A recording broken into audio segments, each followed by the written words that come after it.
Shabbat Shalom. Our scripture reading for today is Matthew chapter 19, verses 24 through 26. I say unto you, it is easier for a camel to go through the eye of a needle than for a rich man to enter into the kingdom of Elohim. When his disciples heard it, they were exceedingly amazed, saying, Who then can be saved? But Yahshua beheld them and said unto them, With men this is impossible, but with Elohim all things are possible.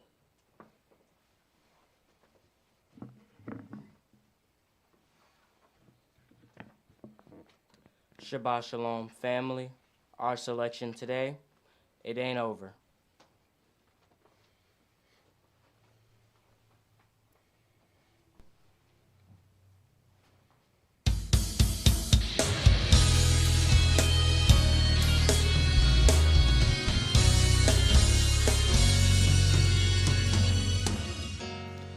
I know the odds look stacked up against you, and it seems there's no way out. I know the issue seems unchangeable, and that there's always room to doubt, but the impossible is your chance to work a miracle, a miracle. So just know it ain't over until you says it's over. It ain't over until you says it's done. No, no, no, no, no. It ain't over until you says it's over. Keep fighting until your victory is won. Never said it would be It's gonna be easy, but you're a winner. but you're a winner in me. Yahshua defeated Joshua defeated all your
The oracles of the UCI.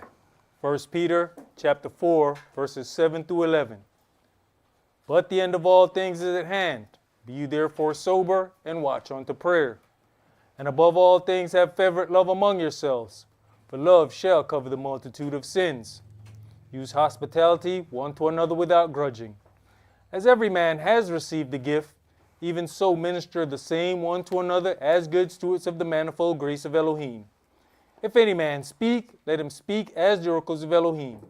If any man minister, let him do it as of the ability which Elohim gives, that Elohim in all things may be glorified through Yahshua the Mashiach, to whom be praise and dominion forever and ever. Amen. Ephesians chapter 4, verses 29 through chapter 5 and verse 4. Let no corrupt communication proceed out of your mouth, but that which is good to the use of edifying, that it may minister grace unto the hearers. And grieve not the Holy Spirit of Elohim, whereby ye are sealed until the day of redemption. Let all bitterness and wrath and anger and clamor and evil speaking be put away from you with all malice. And be you kind one to another, tender-hearted, forgiving one another, even as Elohim for Yahshua's sake has forgiven you.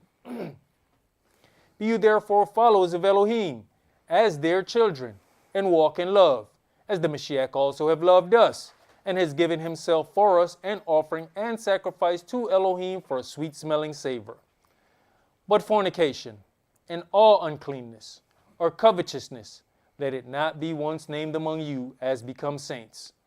Neither filthiness, nor foolish talking, nor jesting, which are not convenient, but rather given of thanks. Ecclesiastes chapter 5, verses 1 and 2. Keep your foot when you go to the house of Elohim, and be more ready to hear than to give the sacrifice of fools, for they consider not that they do evil. Be not rash with your mouth, and let not your heart be hasty to utter anything before Elohim. For Elohim is in heaven, and you upon earth. Therefore, let your words be few. Exodus chapter 23, verses 20 and 21. Behold, I send an angel before you, to keep you in the way, and to bring you into the place which I have prepared. Beware of him, and obey his voice. Provoke him not, for he will not pardon your transgressions, for my name is in him.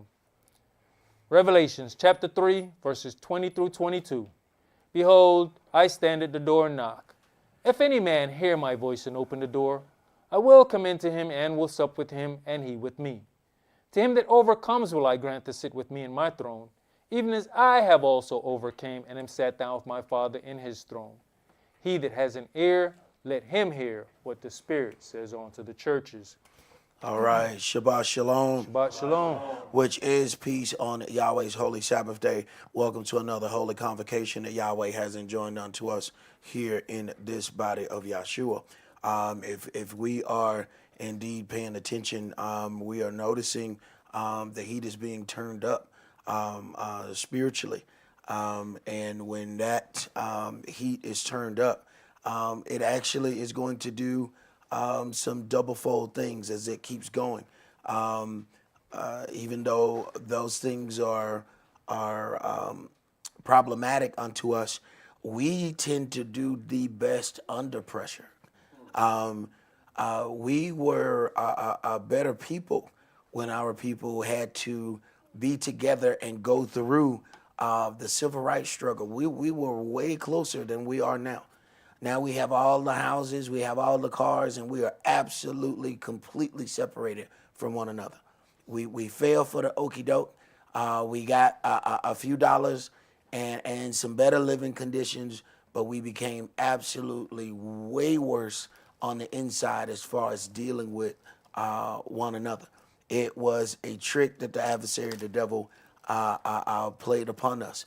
And we have to consider a lot of times we're trying to get to the end result, not understanding that there's going to be some hell to make it to the end result. The first thing they asked when they understood that Yahshua was who he was, they said, will you at this time restore the kingdom unto Israel? No, you don't understand what's about to happen here.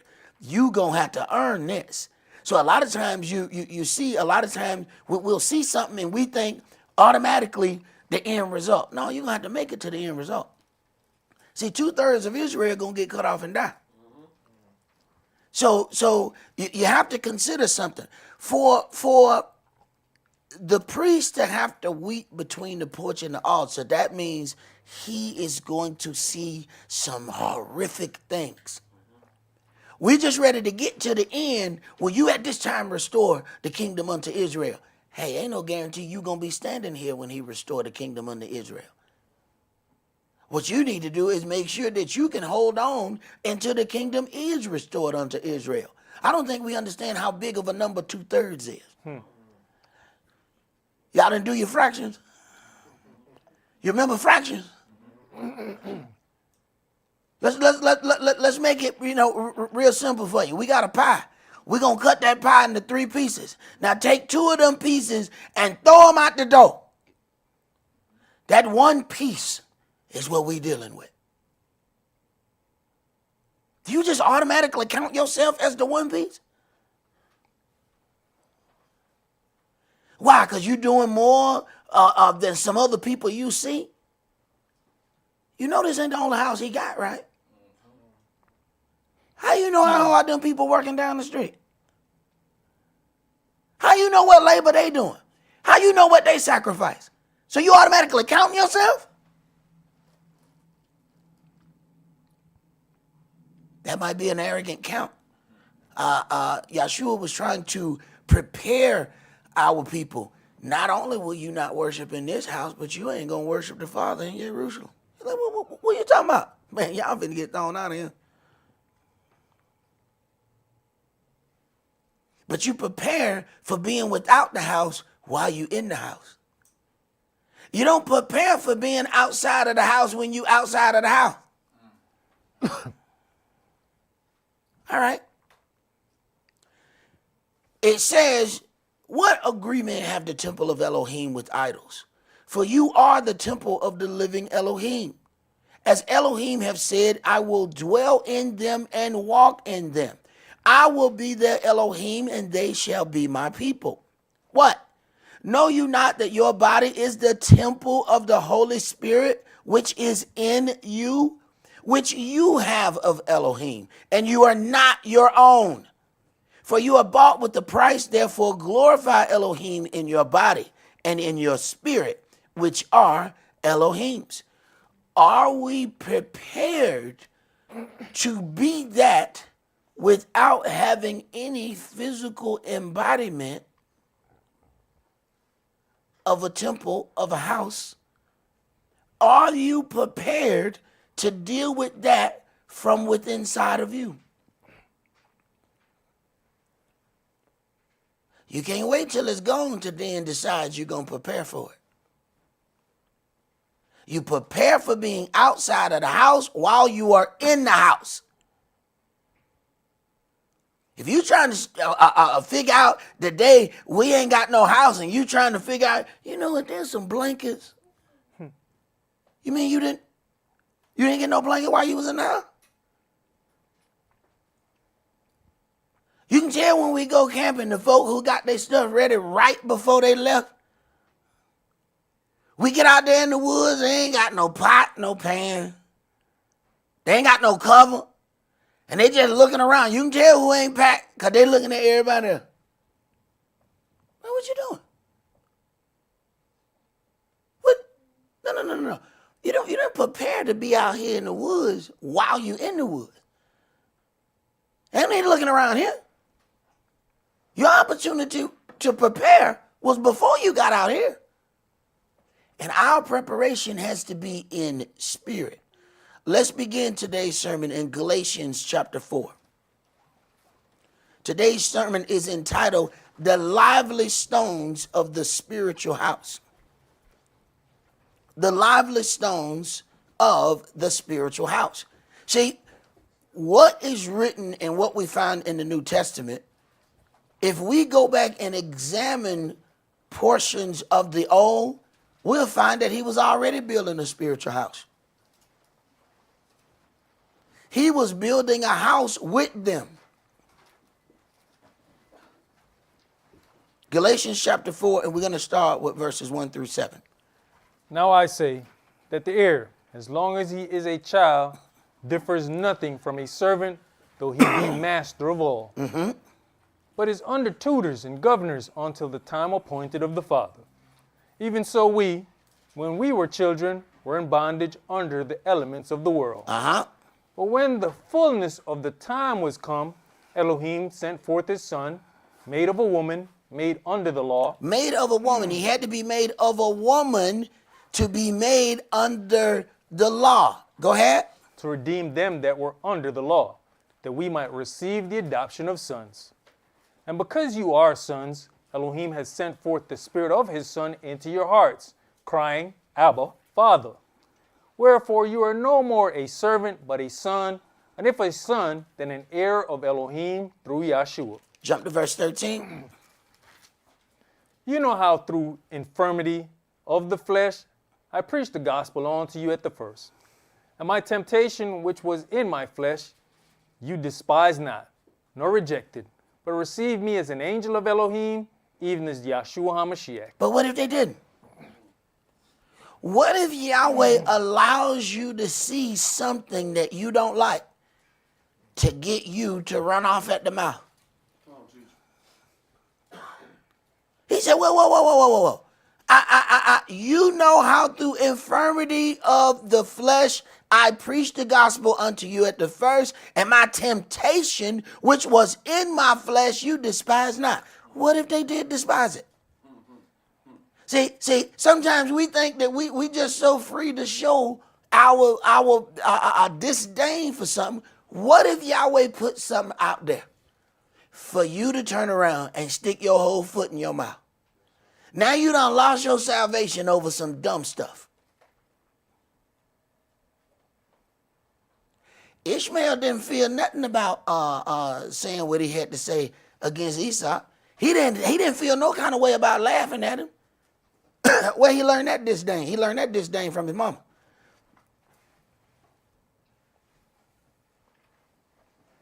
So that was something his mama was talking about. You have to look at the whole scenario. What made him feel so open that he can just laugh or say whatever he wanted to say? He didn't understand.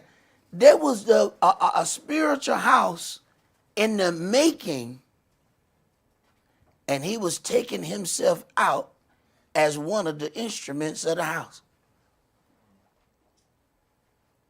See, we want to count the house when we see the bricks. If you count the house once you see the bricks, you don't had a problem. See, I said it before, when we were preparing to do this, there were some people that believed right away. There was other people that didn't believe until we got to play. You don't see them people here, right? Okay. If you wait till you see a brick that now you believe, oh man, the house started building way before the materials. Dawid was gathering materials for slow-mo to build the house. But if you didn't believe that there was going to be a house when Dawid was gathering the materials, you ain't got no business being there. Go ahead. You know, Elder, here we go. The second time he's talking about whatever this problem is he has, but still don't mention it. At least the readers get thrown off and think it's okay to not better themselves. Understand this man prayed several times about whatever this problem is, but other people know what the problem is. Right. But you know what we'll do? We'll limit it to just that problem if he had ever mentioned the actual issue. So we would just take that. Man, you can just put right there, whatever that is you don't like. He said it was an infirmity in my flesh and you despised it not. Hey, we all got stuff we don't like.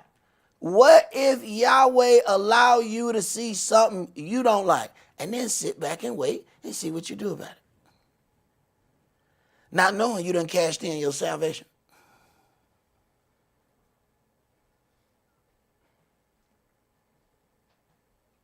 Go ahead. Where is then the blessedness you spake of? For I bear you record that if it had been possible, you would have plucked out your own eyes and have given them to me. Am I therefore become your enemy because I tell you the truth? You wanna become somebody's enemy? Tell them the truth. Go ahead. They zealously affect you, but not well. Yes, they would exclude you, that you might affect them. But it is good to be zealously affected always in a good thing, and not only when I'm present with you. My children, of whom I travail in birth again until the Mashiach be formed in you, I desire to be present with you now, and to change my voice, for I stand in doubt of you. Tell me, you that desire to be under the law, do you not hear the law? For it is written that Abraham had 2 sons, the one by a bondmaid, the other by a free woman. But he who was of the bondwoman was born after the flesh, but he of the free woman was by promise. Which things are an allegory? Wait a minute. Which things are an allegory? They represented something. These were physical people, but they represented something. Now, if you only seen the people, you don't really understand the representation of what they are. Go ahead. For these are the 2 covenants, the one from Mount Sinai, which genders to bondage, which is Agar. For this Agar is Mount Sinai in Arabia, and answers to Jerusalem, which now is and is in bondage with her children. All right. So then when Yahweh creates the situation, he tells this man that he's going to do some things, but then he sits back and wait. He wait for the man to try to orchestrate it on his own, knowing eventually, we get antsy. Eventually we get, Yahweh done forgot about me. I mean, he already know I'm 90. Come on now. He said he was going to do, but I'm... You know what? Bring her over here. Come on over here. Come here. You're like, perfect. Wait a minute. Because if these two covenants, one of them set of tables got to be thrown on the ground. See, my elder used to say, this is the script. You are auditioning for a part. You need to figure out which part you're going to play. But you also have to ask yourself, what draws you to certain parts? This is a love story, but Israel goes out and does some strange things. At some point, Israel plays the harlot. So let's just go ahead and keep it 1,000. Somebody got to audition to be the hoe. Now you have to ask yourself, what drew you to that part? What made you get up and say, I'll play the hoe?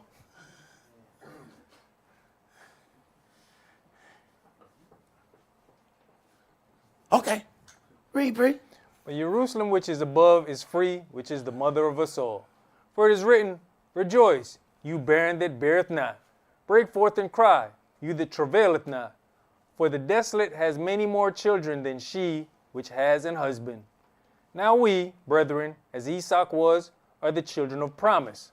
But as then he that was born after the flesh persecuted him that was born after the Spirit, even so it is now. Even so it is now. So he doesn't even know that while he's persecuting the son of promise, he is setting forth, you that table that's getting thrown down. You the part that ain't going to make it through. We don't even understand. You auditioning for a part. What is drawing you toward the part? What, if there are scripts, then there is automatic wordplay. What makes you say the words that you say? Is your spirit reading from a script that you don't understand?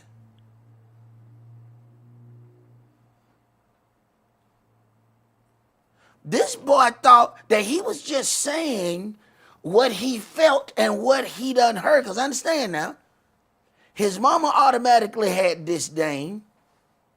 And the children hang around the mama and pick up the disdain from the mama and then repeat the disdain that they hear. See, we hadn't learned back in the days there was a thing called be a fly on the wall. See, you hear grown folk talking, you shut the hell up. I don't care how much you soak up. And, Just saying to get the hell slapped out you. Say while your grandmama talking. You'll be getting back up. I'm sorry. I'm sorry, Big Mama. Big Mama, I had no business saying, I'm sorry. Is a whole damn sentence. You realize what you just said when you said,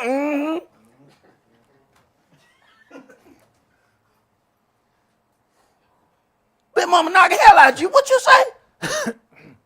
Didn't you hear Ruth over here talking?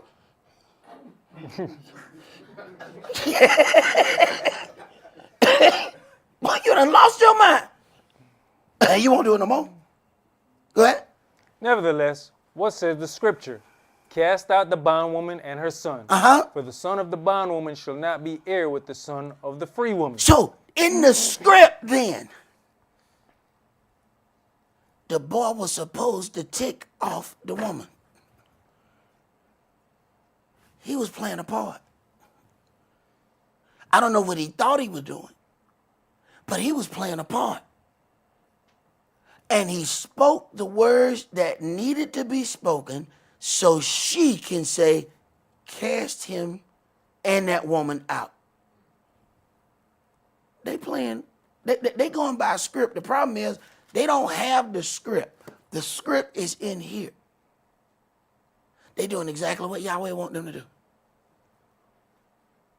And somebody had to play this part. Go ahead. So then, brethren, we're not children of the bondwoman, but of the free. All right, let's go to Exodus chapter 32.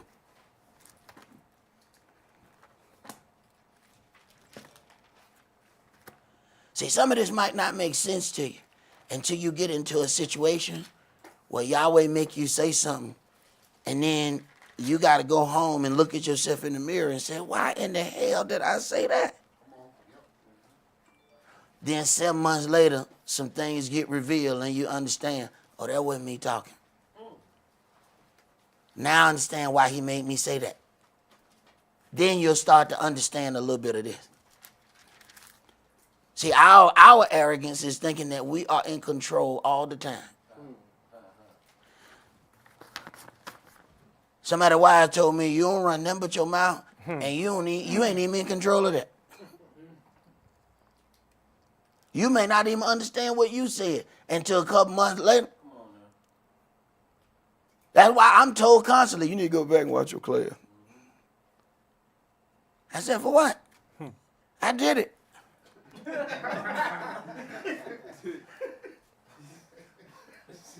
They said, go back and watch it.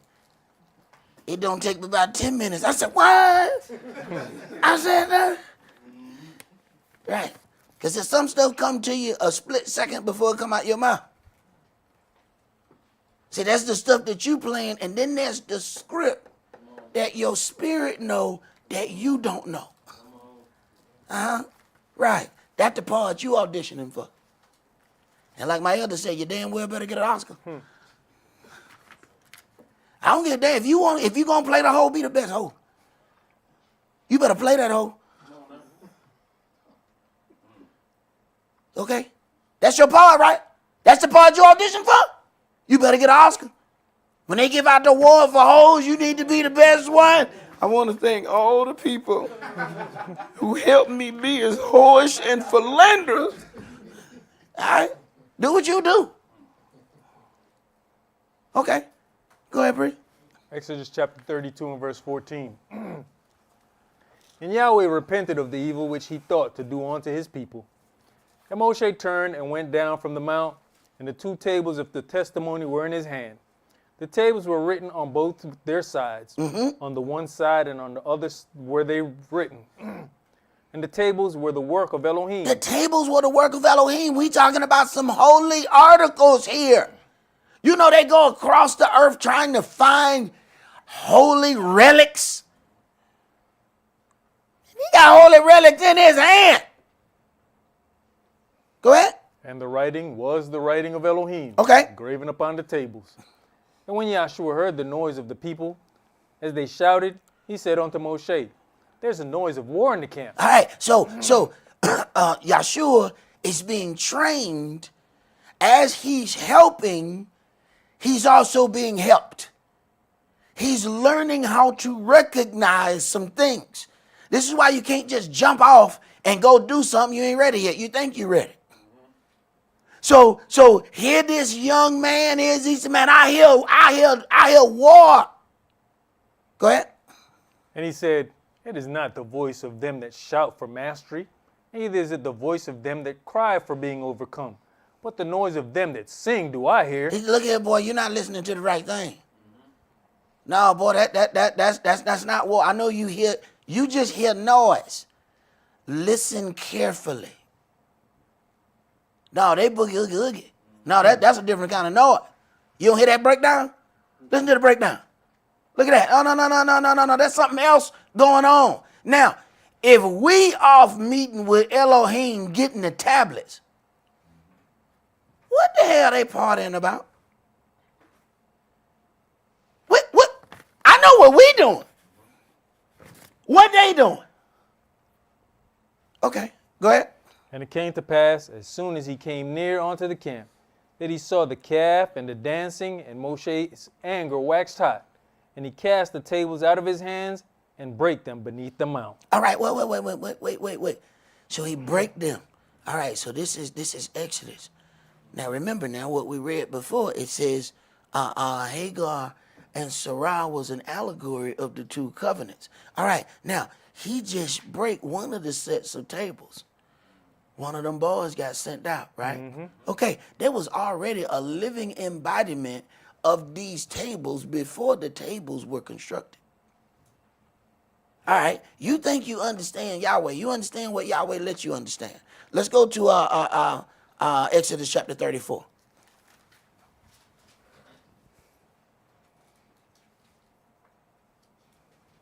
And Yahweh said unto Moshe, hew you 2 tables of stone like unto the first. And I'll write upon these tables the words that were in the first tables, which you break it. Wait a minute. So now we got a whole nother covenant. So now we're dealing with the whole foundation of this allegory. Now, understand now what we read about the allegory was all the way back here in Galatians. Okay? But the things are being presented at this time. These people don't understand what the hell an allegory is. They don't understand that they are the living embodiment of these covenants and testaments. Sometimes people just saying what they think is right at the time. And what you did was slam yourself up against the ground and break yourself into pieces. Go ahead. And be ready in the morning, and come up in the morning onto Mount Sinai, and present yourself there to me in the top of the mount. And no man shall come up with you, neither let any man be seen throughout all the mount, neither let the flocks nor herds feed before that mount. And he hewed 2 tables of stone like unto the first. And Moshe rose up early in the morning, and went up onto Mount Sinai, as Yahweh had commanded him, and took in his hand the 2 tables of stone. And Yahweh descended in the cloud, and stood with him there, and proclaimed the name of Yahweh.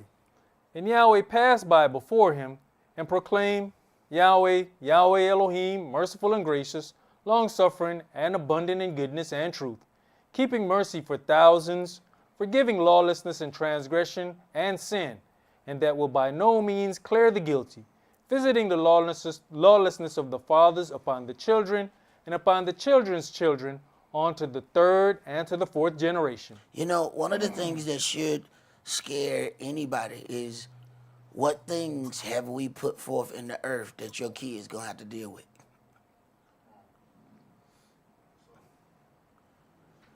And then, you as children, what things that you doing now that your kids going to have to deal with? While you off free to live your life and doing whatever that is you want to do, somebody coming behind you going to have to pay for that. So go ahead, do what you want to do, enjoy yourself. But when you see it show up at your house, make sure you remember all the hard speeches you've spoken, all the hard deeds that you've done. Remember that when you sitting there looking at some children. Go ahead. You know, well, it just weights and just balances. These children at some point should also be looking at the parents and saying, Dad, Mom, what you doing? I mean, this can affect my children's children. And I'm still your child. This can affect me. What you doing? Yeah. Can we talk about that?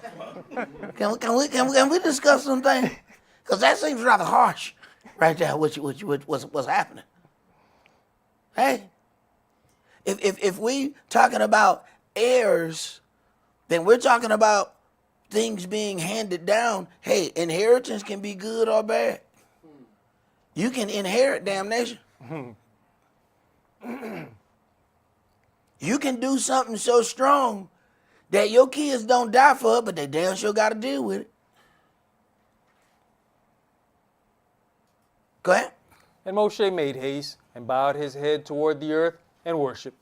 And he said, If now I have found grace in your sight, O Adonai, let my master, I pray you, go amongst us, for it is a stiff-necked people, and pardon our lawlessness and our sin, and take us for your inheritance. And he said, Behold, I make a covenant before all your people. I'll do marvels such as have not been done in all the earth, nor in any nation. And all the people among which you are shall see the work of Yahweh. For it is a terrible thing that I will do with you. It is a terrible thing that I will do with you. Now, we're ready to get to the end result. But we're going to have to go through terrible to get to the end result. See, it's not just a situation where Yahweh said, come home, and then we click our heels 3 times. We say, no place like home. And we wake up, oh, look at that, we in Jerusalem. No. That's not how that going to go. See, no team wins their first game and start playing in their Super Bowl party. If they do, that is the most ignorant team. Right, that you looking at the biggest bunch of ignoramuses you have ever seen. No. You know how much toil and hard work you got to go through to get to that, but you already planning the party. Have you considered that you planning a party that you ain't gonna be in?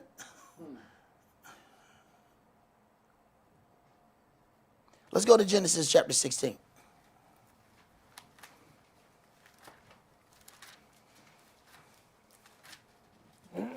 Genesis chapter 16, and we're going to read verses 1 through 16. Now Sarai, Abram's wife, bare him no children, and she had an handmaid, an Egyptian, whose name was Hagar. And Sarai said unto Abram, Behold now, Yahweh has restrained me from bearing. I pray you, go in on to my maid. Now, a lot of people say, well, wait a minute, man. You know, they're just going off on their own to go and do something. This was part of Yahweh plan. So Yahweh gonna give them the end result. All right, now you gonna have a child. Then Yahweh go somewhere and ride the Milky Way or whatever he go do, and he just did. Hey, Yahweh, remember now you had told us that you were gonna do this thing. But I gotta. I'm gonna go play with some asteroids, and I'll be back in a minute. Wait a minute, now you knowing that we answer little children. You know, you can't ever tell a kid, you know what? We going to Disney World. You know that video where it said, and here is where he know he had messed up. All right, do you realize that kid gonna remind you every 2 hours? So is it time to go to Disney World now? What about now? What about now? Next day, good morning, Daddy. What about now? Hey, man, I told you we stacking up money to go to did. No. What you said. And let me tell you something. The kid can't remember when you said take out the trash. The kid can't remember when you said go clean your room. The kid don't remember when you said you better do your homework. But I tell you, that kid remember every damn part of Disney World. Every part of the sentence. The kid said, no, your left lip was up higher. Do it like this, Daddy. That's it right there. The kid remember everything the day you said, we're going to Disney World. Oh, no. Every part of that. Well, you don't open that mouth. And now they ready to cash in on that right now. That's how we are with the kingdom. We chips off the old block. Have you come to restore the kingdom unto Israel at this time? Hey, that was 2,000 years ago they had that question. Okay. Go ahead. It may be that I may obtain children by her. And Abraham hearkened to the voice of Sarai. So after this time, he hearkened. He in the same spot she in. It's been a minute. Yahweh said he gonna do something, and we have the same thing. You go home, somebody in the house, baby, can you fix this drawer right here? Yeah, I'm gonna fix that drawer. Don't fix that drawer tomorrow. You said you was gonna fix this drawer. I remember you said you was standing right here. You had on that blue shirt. You said you was gonna fix that drawer. You said it. I know you said it. They want that drawer right there. They want the end result right now. Fix that drawer. Y'all ain't know we act the same way. So he tell us, and then he bag up. Waiting for us to make it happen on our own. Waiting for us to open our mouth and say what we got disdain about. And the whole time, it was part of the plan too. So the left turn you thought you made was already in his script. Go ahead. And Sarai, Abram's wife, took Hagar, her maid, the Egyptian, after Abram had dwelt 10 years in the land of Canaan, and gave her to her husband Abram to be his wife. And he went in unto Hagar, and she conceived. And when she saw that she had conceived, her mistress was despised in her eyes. Wait a minute. The whole scenario flipped. Once she got pregnant, now she has disdain.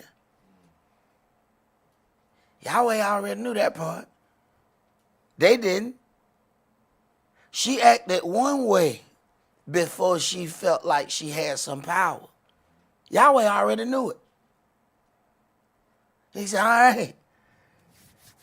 Now she about to make the part of the covenant that I'm going to throw away. So you got to be careful what you think you're doing. Because what you think you're doing and what you're doing may not be the same thing. Go ahead. Well, Elder, it's a wonderful thing when Yahweh start revealing all this stuff because, you know, Hagar is an Egyptian.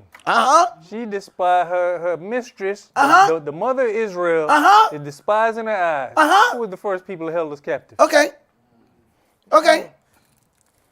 Boy, I tell you. Okay. I'm telling you, there are physical embodiments of things that we look at as structures. No, these are living entities. So then when we get to the end and he starts talking about that the temple is within you, we can't grasp that. How you think it started?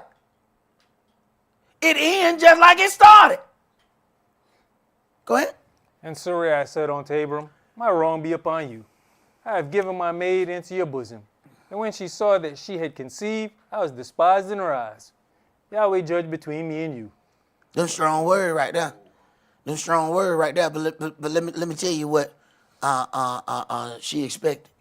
She expected that man to be a man and take care of certain business. I know it seemed hard. She said, my wrong be upon you. She, now I'm despised in her eyes. What was she expecting? She was expecting him to handle that business. And he took the passive role. Sometimes you're trying to please everybody and ain't nobody going to be happy. Sometimes you just got to decide, you know what, today I'm going to break some hearts. Hell yeah. What is it, about 150? Yep. Take care of this business by 2 o'clock. There shall be weeping and gnashing of teeth. Hey, some business got to be taken care of. She expected him to take care of that business. He didn't take care of that business right. That's all right. Yahweh already got the plan in motion. Go ahead. But Abram said unto Sarai, Behold, your maid is in your hand. Uh-huh. Do to her as it pleases you. And when Sarai dealt hardly with her, she fled from her face. And the angel of Yahweh found her by a fountain of water in the wilderness, by the fountain in the way to shore. And he said, Hagar, Sarai's maid, whence cometh you? And whither will you go? And she said, I flee from the face of my mistress Sarai. And the angel of Yahweh said unto her, Return to your mistress and submit yourself under her hand. Wait a minute now. If you don't think Yahweh is in this, when she leave, here come the angel. Hey there, Sugar Plum, where you going? Where you going, Sugar Plum? No. Go on back now. Go on back now. It ain't time for you to get broke yet. Look, go on back. Go on back. Go on. So you got to follow the script. You got to follow. These ain't your lines, Sugar. I don't know where you got these words, but these words you speaking right here, they not in the script. I know because I got it. Go ahead. You know, the angel's approach is like what you were just saying. This is probably what was expected from Abram. He kept her in check in her position. Hagar, Sarai's maid. You her maid. Don't submit yourself to your mistress. So with having this son, I think Abram got a little relaxed and realized, no. You her maid. You need to go submit yourself under her hand. And get beside yourself. And the angel had to do what daddy wouldn't. Now, what made him wanna change dealing with that? And I think you just said it. Hey, there's a child on the way now, and now he renegotiated the contract. Why you ain't taking care of that business? See, there's certain things that we think, oh, that would be being harsh. Sometimes you got to be harsh to keep something alive. Ain't no guarantee when an angel come meet you by the way that you going to be able to live to go back. Now, the angel got to take care of the business that he would not. Go ahead. And the angel of Yahweh said unto her, I'll multiply your seed exceedingly, that it shall not be numbered for multitude. And the angel of Yahweh said unto her, Behold, you are with child, and shall bear a son, and shall call his name Ishmael, because Yahweh has heard your affliction. And he shall be a wild man. His hand will be against every man, and every man's hand against him. And he shall dwell in the presence of all his brethren. And she called the name of Yahweh, that spake unto her, You Elohim sees me. For she said, Have I also here looked after him that sees me? Wherefore the well was called Bir Lahairoi. Behold, it is between Kadesh and Bered. And Hagar bare Abram a son. And Abram called his son's name, which Hagar bare, Ishmael. And Abram was 86 years old when Hagar bare Ishmael to Abram. Now, this says in here, verse 11, And the angel of Yahweh said unto her, Behold, you are with child, you shall bear a son, and shall call his name Ishmael. That was given to her. But when the son was born, Abraham called him Ishmael. Now, did they have a conversation about this, or what happened? Whatever the angel said the name was, that's what the name was.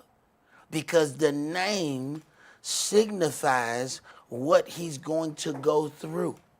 See, we just pick names that sound good. We say, you know what I'm saying, I'm going to name my child Alexis because I want Alexis. You know what I'm saying? I've always wanted Alexis. You know, I'm going to name one of my kids Mercedes because I really want that Benz. We don't have any connect. No. When Yahweh do something, he said, no. Name this child Ishmael because it's going to be some affliction dealing with. But he going to be able to handle the affliction, but it's going to be affliction around this kid right here. So this name is going to signify what he is going to do. See, Abram is one thing. Abraham is father of many nations. First of all, That is a bold thing to say about an old man who ain't had no kids and he 90. That is a bold proclamation. Your name what? Father of many nations. How many kids you got? So let me get this straight. So your name Father of many nations, you 90, if you ain't got no children? Boy, stop. Boy, stop. Man, get on out of here, bruh. Why you don't get on out of here, bruh? Bruh, come on, man. Come on, man. You got somebody gave you the wrong name. No. That name has some significance. What is the definition of it? See, we don't even think about anything when it comes down to something like that. But Yahweh does. Let's go to Genesis chapter 29.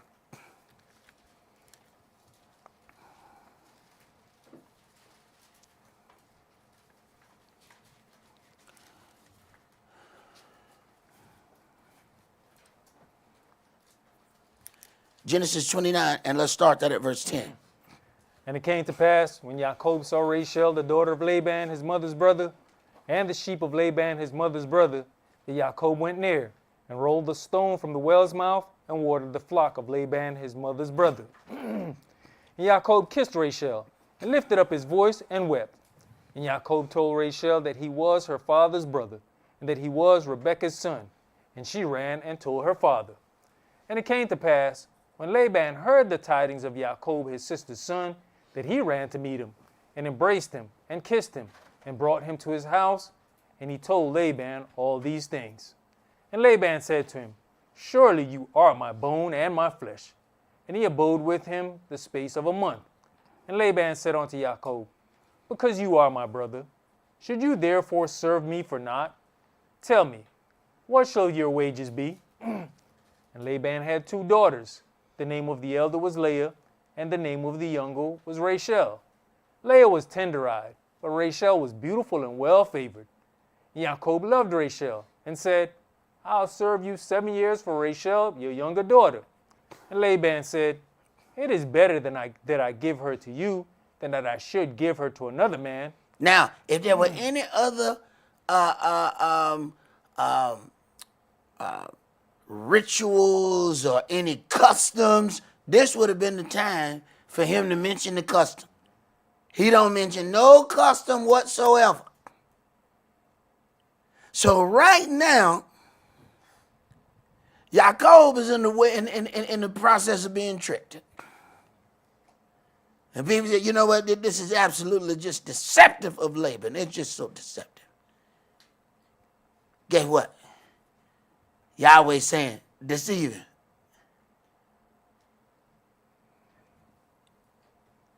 That's in the script. He finna go and get deceived. Because Yahweh finna do something with the deception. We think we ought to know everything, and we think we so damn smart. Oh, boy, we think we smart. We think we the smartest one in the room. In every room we go in. Yahweh like, you the dumbest man. Boy, you the dumbest man. Boy, you so dumb. Boy, good God Almighty. Boy, I don't even know why I picture you so dumb. But it take a dumb person to allow somebody to lead them. The smart person think they know. He can't use them. Go ahead. Abide Go with ahead. me. And Jacob served 7 years for Rachel, and they seemed unto him but a few days, for the love he had to her. And Jacob said unto Laban, Give me my wife, for my days are fulfilled that I may go in unto her. And Laban gathered together all the men of the place and made a feast. And it came to pass in the evening that he took Leah his daughter, and brought her to him, and he went in unto her. And Laban gave unto his daughter Leah Zilpah his maid for an handmaid. Now, you may not understand what's happening here, but the tabernacle is being constructed. The lively stones of the spiritual house are being put together right here. But they are being put together in what may appear to be turmoil. Go ahead. And it came to pass that in the morning, behold, it was Leah. And he said to Laban, What is this you have done unto me? Now, he went to go ask Laban, what have you done unto me? Now, Leah knew what was happening.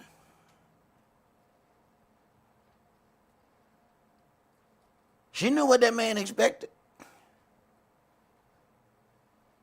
She knew when he was down in all them damn my ties that it was gonna be strange in the morning. It was gonna be strange in the morning. Now you know in the morning he gonna realize, wait a minute. Go ahead. Did not I serve you for Rachel? Wherefore then have you beguiled me? And Laban said, it must not be so done in our country. Now you want to talk. Now you want to talk. Now you want to talk about now. We had perfect opportunity to have that conversation when I asked you. Perfect opportunity that you could have said, in our custom. That was the time to have that conversation. Now you want to tell me in the morning after 14 my time? Now we having this conversation? Go ahead. To give the younger before the firstborn, fulfill her week. And we'll give you this also for the service which you shall serve with me yet 7 other years. All right. He is being now forced to get the other daughter, but Yahweh is orchestrating and building his spiritual house. He is upset about this situation. There ain't many people who wouldn't be. If you work, you get your check, and you realize in the morning it's a zero missing. Hold on, man. Hey, I was supposed to get 2,000. This ain't 200. I didn't look at what a decimal point was. I was so happy. I didn't see the burnt. You gotta be careful when you miss the burnt. Hey. Go ahead. And Jacob did so, and fulfilled her week. And he gave him Rachel his daughter to wife also. And Laban gave to Rachel his daughter Bilhah his handmaid to be her maid. All right, so now we have some things that have happened. He has been pushed to get the 2 sisters, but then the 2 sisters have 2 handmaids that were given unto them. Now you have to see the process of what Yahweh is doing there. Let's go to Genesis chapter 32.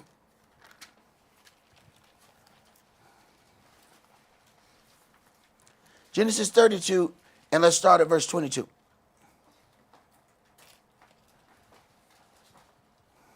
And he rose up that night, and took his 2 wives, and his 2 women servants, and his 11 sons, and passed over the ford Jabbok. Now, understand, they are called 4 wives, but when you get in more specifically, it's 2 wives and 2 women servants. The other women were given to them as servants, and they then gave those women to him. Okay? Keep reading. And he took them, and sent them over the brook, and sent over that he had. Jacob was left alone, and there wrestled a man with him until the breaking of the day. And when he saw that he prevailed not against him, he touched the hollow of his thigh, and the hollow of Jacob's thigh was out of joint, as he wrestled with him. And he said, let me go, for the day breaks. And he said, I'll not let you go, except you bless me. And he said unto him, what is your name? And he said, Jacob. And he said, your name shall be called no more Jacob, but Israel. Wait a minute. The name has significance. You shall be Jacob no more. You're going to be Israel. Now he's finna explain what Israel means. You know how many people walk around calling themselves Israel, don't even know what the hell it means? Go ahead. For as a prince have you power with Elohim and with men. Right. If you can wrestle with an angel and the angel can't get loose, hey boy, somebody done gave you some power that you ain't supposed to have. What is your name? So no. You ain't being called Jacob no more. That's earthly. You got some power that you ain't supposed to have. Israel. For you have power with Elohim and with men. You able to walk amongst men, but you able to hold me, and I can't get a loose? The angel himself, he can destroy half the earth himself. But this man was able to hold him. Who gave you this power, man? So now the name fits the future. Go ahead. And has prevailed. And Jacob asked him and said, tell me, I pray you, your name. And he said, wherefore is it that you does ask after my name? And he blessed him there. Jacob called the name of the place Peniel, for I have seen Elohim face to face, and my life is preserved. And as he passed over Peniel, the sun rose upon him, and he halted upon his thigh. Therefore the children of Israel eat not of the sinew which shrank, which is upon the hollow of the thigh, unto this day, because he touched the hollow of Jacob's thigh in the sinew that shrank. All right, verse 30, and Jacob called the name of the place Peniel, for I have seen Elohim face to face. But that was after he asked the name, and he was not told the name. If the angel had told him the name, he would have named the place after the angel. The angel knew exactly what to say and what not to say. What you want to know my name for? He knew not to tell him the name because that is something that he was going to do and do that out of order. Let's go to Exodus chapter 26. You know, Elder, even in that whole conversation, that's how people catch feelings, because you ask me my name, I tell you my name, and then I ask you your name, you be, that's none of your business. Yep. Well, see, that's our fault for thinking everything even. See? That's the part that can get you yoked up right there. Well, you said such and such to me. I can say this to you. Yeah, you gonna die though. Go ahead. Go ahead. Go ahead, but you gonna die. Go ahead. Go ahead. See, thinking everything even. See, that would get us in trouble. We go to watch them Gentiles argue with the police. All right. Yeah. So we done got juiced up by YouTube, right? We on that YouTube high. We done watch 14 videos. And we say, hell yeah, I'm telling him. Then the police pull me over, I'm gonna tell him what that white man said. All right, and then that's when they gonna bring out that sheet and just put it right there over you. Like that. But that white man still sitting over there looking at you. He ain't even get locked up. Right. That's what you get for thinking everything evil. Right. Okay. Where we at? Exodus chapter 26. Yes, sir. Let's start at verse 18. And you shall make the boards for the tabernacle, 20 boards on the south side, southward. And you shall make 40 sockets of silver under the 20 boards, 2 sockets under one board for his 2 tenons, and 2 sockets under another board for his 2 tenons. And for the second side of the tabernacle, on the north side, there shall be 20 boards. All right, so 20 on one side, 20 on the other side. All right, so then now you're constructing the long sides. Go ahead. And there are 40 sockets of silver, 2 sockets under one board, and 2 sockets under another board. And for the sides of the tabernacle westward, you shall make 6 boards. And 2 boards shall you make for the corners of the tabernacle in the 2 sides. And they shall be coupled together beneath, and they shall be coupled together above the head of it onto one ring. Thus shall it be for them both. They shall be for the 2 corners. And they shall be 8 boards, and their sockets of silver, 16 sockets. 2 sockets under one board, and 2 sockets under another board. So then the smaller walls then, we have 2 longer ones and then 2 smaller ones. Okay, so the tabernacle was constructed in rectangular form. So it was made with 2 long walls and 2 lesser walls. Jacob was given 4 wives total, but specifically 2 greater wives, the sisters, who represent the long walls. The 2 lesser wives, which were the women given to each wife as an helper, who each wife then gave to him. Jacob was indeed the inner spirit that they covered. We must conclude that the women were very important parts of the story, as they were the very walls of the tabernacle. Let's go to Exodus chapter 35. Sometimes you think you know what you read, but you don't know what you read. Exodus chapter 35, and let's start at verse 4. See, there's a reason he didn't have any choice in this matter. Every last bit of that was forced upon him. Why? Because Yahweh was building his house. You got to have 2 long walls, 2 short walls. Each one of them was given a woman servant who they then gave to him. Okay, look at where the women standing on that wall in that graphic. Go back to the graphic before. Look at what the long walls are. Look at what the shorter walls are. Israel is the spirit that goes inside of that. Yahweh knew what he was doing.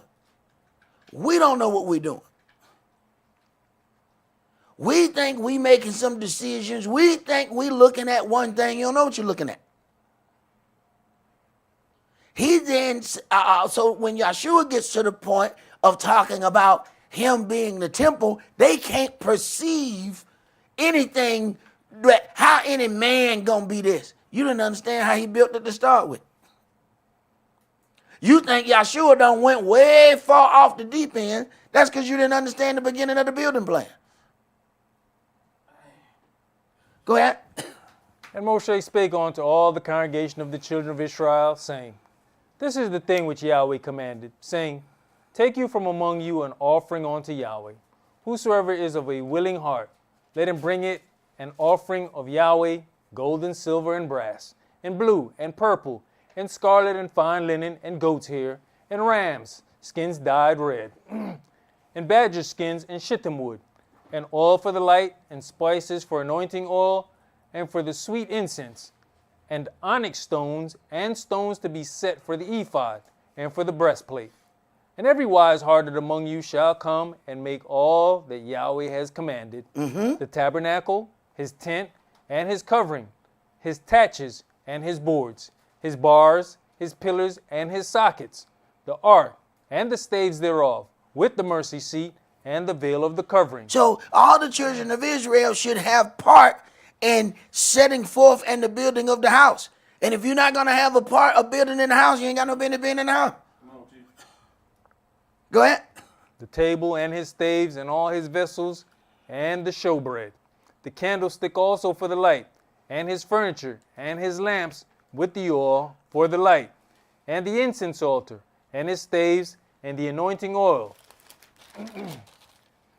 and the sweet incense, and the hanging of the door at the entering in of the tabernacle, the altar of burnt offering with his brazen grate, his staves, and all his vessels, the laver and his foot, the hanging of the court, his pillars and their sockets, and the hanging for the door of the court, the pins of the tabernacle, and the pins of the court, and their cords, the cloths of service, to do service in the holy place, the holy garments for Aaron the priest, and the garments of his sons, to minister in the priest's office. And all the congregation of the children of Israel departed from the presence of Moshe. And they came, everyone whose heart stirred him up, and everyone whom his spirit made willing. Wait a minute. Hold on now. And they came, everyone whose heart stirred him up. If your heart didn't stir you up, stay home. Don't go just because your friend went. If your heart don't stir you up, stay home. And they came, everyone whose heart stirred him up. That's the Spirit doing the stirring. Go ahead. And they brought Yahweh's offering to the work of the tabernacle of the congregation, and for all his service, and for the holy garments. And they came, both men and women. I'm sorry, who came? Men and women. Okay. If you not going to have part in the setting forth of the tabernacle, you ain't got no business dealing with it. They playing each their role in setting up what they supposed to be setting up. Go ahead. And as many as were willing-hearted, and brought bracelets and earrings and rings and tablets, all jewels of gold, and every man that offered an offering of gold unto Yahweh. And every man with whom was found blue and purple and scarlet and fine linen and goat's hair and red skins of rams and badger skins brought them. Everyone that did offer an offering of silver and brass brought Yahweh's offering. And every man with whom was found shittim wood for any work of the service, brought it. And all the women that were wise-hearted did spin with their hands. Wait a minute. All the women that were wise-hearted did spin with their hands and brought that which they had spun, both of blue, of purple, scarlet, and fine linen. So they making the material that they finna use. See, we just go buy some material. They say, no, go make the material. Go ahead. And all the women whose hearts stirred them up in wisdom spun goat's hair. And the rulers brought onyx stones and stones to be set for the ephod and for the breastplate, and spice and oil for the light, and for the anointing oil, and for the sweet incense. You know, because of certain order that we have, a lot of times we omit the women as being a part of that tabernacle. But if you understand even the spiritual embodiment of what he's doing, if they are representing the walls, understand those walls had to be put together a certain way so they could be deconstructed. You got to be careful how you take down a wall, though. Anytime you take down a wall, you need to be prepared. You need to take it down in such a way that it can be put back together. You don't just go snatching a wall down. And if that's one of Yahweh's wall, you're going to deal with how you snatched it down. I ain't telling you that there ain't going to be certain times that you need to deconstruct that wall. I'm not telling you that. There might be times that you say, you know what, this needs to be deconstructed today. But you damn well better be careful how you do it. It damn well better be able to go back up like it came down, or you're going to have to answer to the man who owned the tabernacle. Okay, go ahead, bro. The children of Israel brought a willing offering unto Yahweh, every man and woman whose heart made them willing to bring for all manner of work, which Yahweh had commanded to be made by the hand of Moshe. And Moshe said unto the children of Israel, See, Yahweh has called by the name Bezaleel, the son of Uriah, the son of Hur, of the tribe of Yehudah. And he has filled him with the spirit of Elohim, in wisdom, in understanding, and in knowledge, and in all manner of workmanship, and to devise curious works, to work in gold and in silver and in brass, and in the cutting of stones, to set them, and in carving of wood, to make any manner of cunning work. So Yahweh has put in them the ability to do certain things. You ever know that some people just have the ability to do some things? Like there's certain people that can just work out things with their hands. You give them something and they can figure out how to put some things together. They have certain instinct when it comes down to that. Now, do you allow Yahweh to use the instinct that he has given you? Go ahead. And he has put in his heart that he may teach both he and Ahilab, the son of Ahisamach, of the tribe of Dan. Them has he filled with the wisdom of heart to work all manner of work, of the engraver, and of the cunning workman, and of the embroiderer, in blue and in purple, in scarlet and in fine linen, and of the weaver, even of them that do any work, and of these that devise cunning work. Then wrought Bezaleel and Ahilab, and every wise-hearted man, in whom Yahweh put wisdom and understanding, to know how to work all manner of work for the service of the sanctuary, according to all that Yahweh had commanded. So then they have the spirit to work some things that ain't never been presented before. They ain't never had to do this before. But Yahweh put in them the spirit to be able to construct the things that he needs for them to do. Go ahead. And Moshe called Bezaleel and Ahilab, and every wise-hearted man in whose heart Yahweh had put wisdom, even everyone whose heart stirred him up to come on to the work to do it. And they received of Moshe all the offering, which the children of Israel had brought for the work of the service of the sanctuary. Now, you see the part They came to do the work, all that Yahweh, whose heart has stirred them up. You know, some of those people, you realize why they didn't show up. Yahweh didn't stir their heart up. And quite frankly, this is why you shouldn't go and hound nobody about it. Because if Yahweh didn't put it in your heart and stir you up, I don't want you here. They said, let's call such and such. No, let's leave him where he is. Let's leave him where he is. Now, I think he's fine. Wherever the hell that is, let him be there. Because if Yahweh didn't stir his heart up, you know all they're going to do is turn around and vex everybody that's trying to work, right? Now, maybe Yahweh stir him next time. Leave him alone. Go ahead. To make it withal. And they brought yet unto him free offerings every morning. And all the wise men that wrought all the work of the sanctuary came every man from his work which they made. And they spake unto Moshe, saying, the people bring much more than enough for the service of the work, which Yahweh commanded to make. And Moshe gave commandment, and they caused it to be proclaimed throughout the camp, saying, let neither man nor woman make any more work for the offering of the sanctuary. So the people were restrained from bringing. The people were restrained from bringing. They brought so much to build a house. He said, look, we got too much. We ain't trying to make but one house. What y'all doing? Okay, just stop. Showed you what was in their heart when it came down to the house. Go ahead. For the stuff they had was sufficient for all the work to make it, and too much. And too much. Let's go back up to Exodus chapter 31.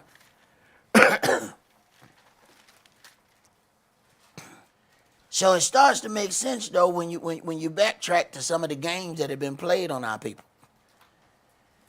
Now, when Israel know we got a real cause, we different. See, you just tell Israel that, hey, you need to have an offering. You need to do your 10%. Israel, when we got something that we know we working toward, why you thinking every church you went to, they had a building fund, but never had no building? The building fund brought so much money, they had to tell them to stop bringing it.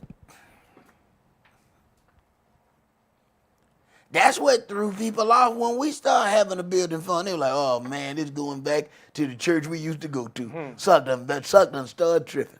He done got a building fund. But we got a building. Okay. All right. Okay. Building fund. Yeah. Okay. All right. Damn, it makes sense. Look at that. All right. Exodus 31. Start at verse 1. And Yahweh spake unto Moshe, saying, see, I have called by name Bezaleel, the son of Uriah, the son of Hur, of the tribe of Yehudah. And I have called him with the spirit of Elohim in wisdom and in understanding, and in knowledge, and in all manner of workmanship. I have filled him with the spirit of Elohim in wisdom and in understanding and in knowledge and in all manner of workmanship. Sometimes you're going to get to something that you know how to do and not even understand why you know how to do it. You're going to just say, well, I don't know, this look like it, or, maybe it go here. And then maybe this go on. I'll be damn, look at that work. Okay, go ahead. To devise cunning works to work in gold and in silver and in brass, and in cutting of stones to set them, and in carving of timber to work in all manner of workmanship. And I, behold, I have given with him Aholiab, the son of Ahisamach, of the tribe of Dan. And in their hearts of all that are wise-hearted I have put wisdom, that they may make all that I have commanded you. The tabernacle of the congregation, and the ark of the testimony, and the mercy seat that is thereupon, and all the furniture of the tabernacle, and the table and his furniture, and the pure candlestick with all his furniture, and the altar of incense, and the altar of burnt offering with all his furniture, and the laver and his foot, and the cloths of service, and the holy garments for Aaron the priest, and the garments of his sons to minister in the priest's office, and the anointing oil, and sweet incense for the holy place, according to all that I have commanded, you shall they do. Now, the children of Israel all have to have a part in that tabernacle. There's a reason why Yahweh said, no. Have them give that. Back up. Let's go to Exodus chapter 30. And I want you to read verses 17 through 21. And Yahweh spake unto Moshe, saying, You shall also make a laver of brass, and his foot also of brass, to wash withal. And you shall put it between the tabernacle of the congregation and the altar, and you shall put water therein. For Aaron and his sons shall wash their hands and their feet thereat. When they go into the tabernacle of the congregation, they shall wash with water, that they die not. Or when they come near to the altar to minister, to burn offering made by fire unto Yahweh. So when Yahweh said, come not toward this burning bush, for the place wherein you stand is holy ground, it was already setting forth the precedent that you ain't gonna walk up in the sanctuary with your shoes on.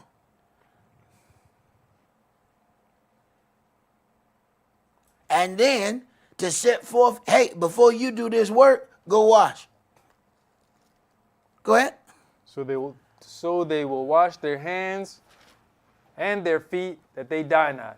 And it shall be a statute forever to them, even to him and to his seed throughout their generations. All right. Let's go to Exodus chapter 38.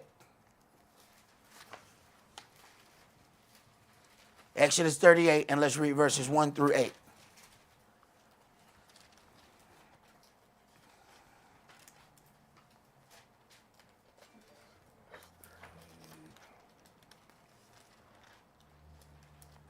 And he made the altar of burnt offerings of shittim wood. 5 cubits was the length thereof, and 5 cubits the breadth thereof.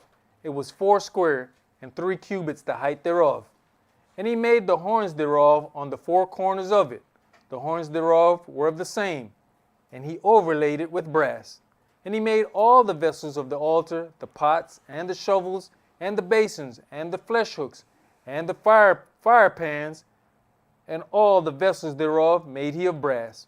And he made for the altar a brazen grate of network under the compass thereof beneath onto the midst of it. And he cast 4 rings for the 4 ends of the grate of brass, to be places for the staves. And he made the staves of shittim wood, and overlaid them with brass. And he put the staves into the rings on the sides of the altar, to bear it withal. He made the altar hollow with boards. And he made the laver of brass, and the foot of it of brass, of the looking glasses of the women assembling, which assembled at the door of the tabernacle of the congregation. So it used the looking glasses of the women to help make the laver of brass that they have to wash at. Let's go to John chapter 2. So you're going to have a part of the tabernacle, or you need to stay away from it. Yahweh not playing no game.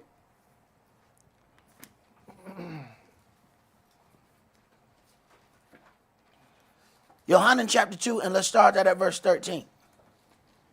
And the Yehudim's Passover was at hand. And Yahshua went up to Jerusalem, and found in the temple those that sold oxen and sheep and doves, and the changers of money sitting. And when he had made a scourge of small cords, he drove them all out of the temple, and the sheep and the oxen, and poured out the changers' money, and overthrew the table. Now, they think, hey, man, this dude arrogant. He coming up in here, driving stuff up out of here. This our business. Go ahead. And he said unto them that sold doves, Take these things hence. Make not my father's house an house of merchandise. And his disciples remembered that it was written, The zeal of your house has eaten me up. Wait a minute. They remember. He following the script. He says, I have come to fulfill the things written pertaining me. So what was Yahshua doing? Following his script. The zeal of Yahweh's house had eaten him up. So he wasn't making everybody happy in the house. He was making everybody obey in the house. At some point, you're going to have to ask, are you there to make everybody in the house happy? Or are you there to make everybody in the house obey? Do you understand your job? Because if you're going to make everybody obey, they're not going to be happy with all your decisions.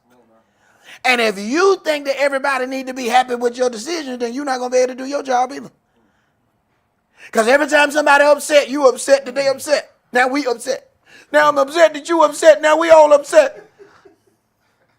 Now everybody in their feelings, hold me. Now you can't do your job. Go ahead. Then answered the Yehudims and said unto him, what sign show you unto us, seeing that you doeth these things?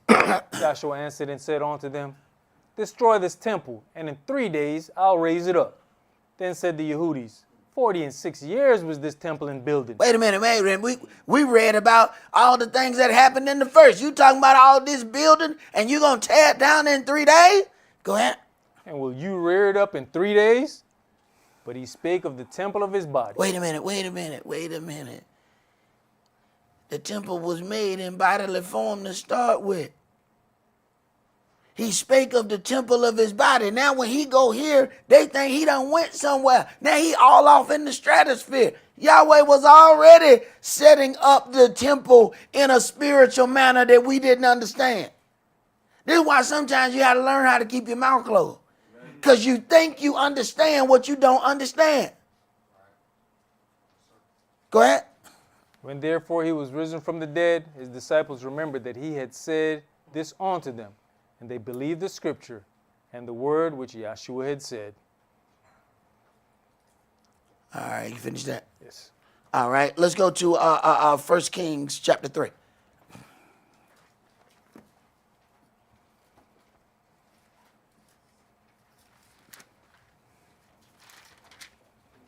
See, that just seems far-fetched for Yahshua to be out here talking about the temple of his body. Wait a minute. Hold on. Okay. He said, I've come to deal with the things, fulfill the things concerning me. He couldn't worry about making everybody happy. He was worried about making one entity happy, and that was his Father. You know the one that we're trying to make happy? Us.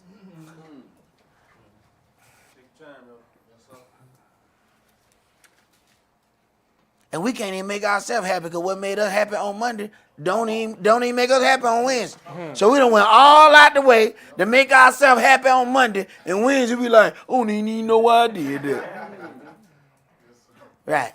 See, you make Yahweh happy, you good. Because he's not going to change next month and say, you know what, man, at first. At first.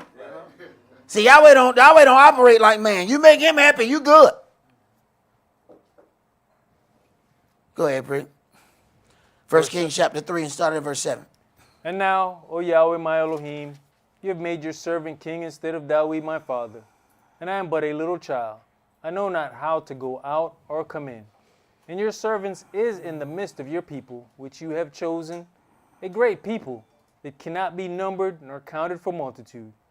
Give therefore your servant an understanding heart to judge your people, that I may discern between good and bad. For who is able to judge this, your so great a people? Mm-hmm. And the speech pleased the Adonai that Shlomo had asked this thing. He asked the right thing, and Yahweh is happy about his request. He asked for the ability to righteously judge the people. Now, what Yahweh is about to give him is about to be exceeding magnifical. Go ahead. And Elohim said unto him, because you have asked this thing, and have not asked for yourself long life, neither have asked riches for yourself, nor have asked for the life of your enemies, but asked for yourself understanding to discern judgment. He said, this is what Yahweh kind of used to. I said, you ain't going to ask for the riches? You ain't going to ask me to kill your enemy? See, this kind of stuff that we know him last. What should you have me do for you, my child? Kill James now.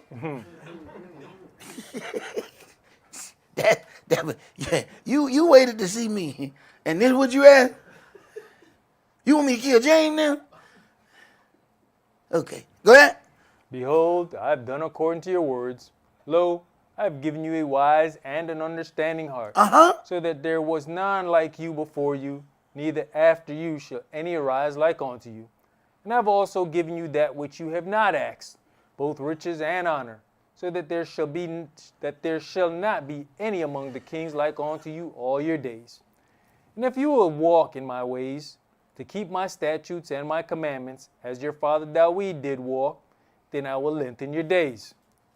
And Shlomo awoke, and behold, it was a dream. He awoke, and behold, it was a dream. Now Yahweh got to prove to him what the dream was. Go ahead. And he came to Jerusalem and stood before the ark of the covenant of Yahweh, and offered up burnt offerings and offered peace offerings, and made a feast to all his servants. Then came there 2 women that were harlots unto the king, and stood before him. So Yahweh gave him this understanding in the dream, but now he's going to let him know that the dream has substance. See, there's the dream, and then there's the things that happen after the dream. Go ahead. And the woman said, O my master, I and this woman dwell in one house. Listen closely. And I was delivered of a child with her in the house. And it came to pass the 3rd day after that I was delivered, that this woman was delivered also, and we were together. There was no stranger with us in the house, save we 2 in the house. And this woman's child died in the night, because she overlaid it. And she arose at midnight, and took my son from beside me, while your handmaid slept, and laid it in her bosom, and laid her dead child in my bosom. And when I arose in the morning to give my child suck, behold, it was dead. But when I had considered it in the morning, behold, it was not my son, which I did bear. And the other woman said, No, but the living is my son, and the dead is your son. And this said, No, but the dead is your son, and the living is my son. Thus they spake before the king. Then said the king, The one says, This is my son that lives, and your son is the dead. And the other says, No, but your son is the dead, and my son is the living. And the king said, Bring me a sword. And they brought a sword before the king. Now, I need for you to understand that this is the kind of knowledge and wisdom that Yahweh brings. All right, just before everybody get, He's so brash. he asked for wisdom. This is what Yahweh gives him. But everybody else gonna say, Well, see, I studied at Cambridge. no. Yahweh get different kind of wisdom. This wisdom ain't normal. Now, I'm sure everybody gonna think, I don't know why he made that decision. Shut your mouth. You don't know what you think you know. Now you about to see a different type of wisdom. He didn't have to go study to get this. All he did was went to sleep. Go ahead. And the king said, Divide the living child in 2, and give half to the one and half to the other. All right, 50-50 split. 50-50, you want the legs or the head? What you want? You want top or the bottom? Go ahead. Then spake the woman whose the living child was unto the king, for her bowels yearned upon her son. And she said, O my master, give her the living child, and in no wise slay it. But the other said, Let it be neither mine nor yours, but divide it. You see what happened, how misery love company? Some of us are attached to something that is inside miserable, and it wants you to be miserable too. And the only way for it to be whole is for you to be partial. Go ahead. Then the king answered and said, Give her the living child, and in no wise slay it. She is the mother thereof. And all Israel heard of the judgment which the king had judged, and they feared the king, for they saw that the wisdom of Elohim was in him to do judgment. It says, and all Israel heard of the judgment which the king had judged, and they feared the king. See, some people ain't got sense enough to have fear. And we think that's a good thing. We listen to a song, I ain't never scared. And we actually think that, yeah, but you about to be dead. That's what's about to happen. You need to learn when fear is positive. When Yahweh's showing you something, he's showing you, hey, let me show you something. Leave that the hell alone. All right, thank you. All right, I message pick up. Now, you then turn around and say, well, you know what? Because familiarity breeds contempt. The more familiar we get with something, the easier we are to show our contempt for it. And then when Yahweh slam us on the head, now we trying to figure out why. No, you got too familiar. You got too familiar. He let them see what he did so that they would learn. All right, be careful how you approach that right there. Okay, let's go to Ezekiel chapter 23. Because now Yahweh done showed him this dream, but then he brought something to him. Okay, but let's see how powerful what he really brought to him was, though.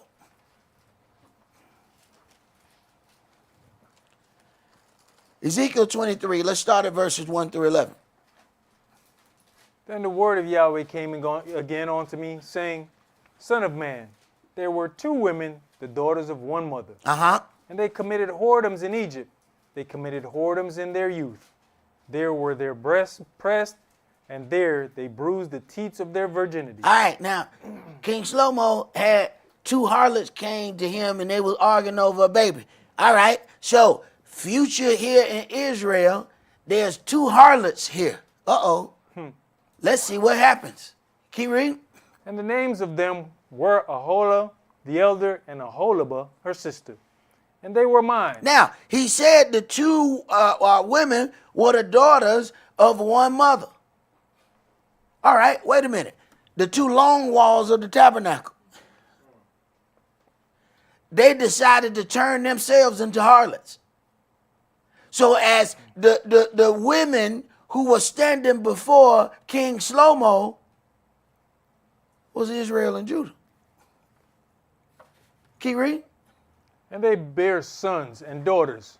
Thus were their names. Samaria is Aholah, and Jerusalem Aholibah. And Aholah played the harlot when she was mine. And she doted on her lovers, on the Assyrians her neighbors, which were clothed with blue, captains and rulers, all of them desirable young men, horsemen riding upon horses.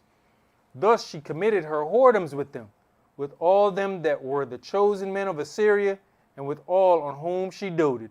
With all their idols she defiled herself. Neither left she her whoredoms brought from Egypt, for in her youth they lay with her, and they bruised the breast of her virginity, and poured their whoredom upon her. You know, at some point, when you look back at the other writing, it did confuse me that there were harlots in Israel, and nobody said anything about the whoredom. He's actually judging a situation between which baby belonged to which harlot.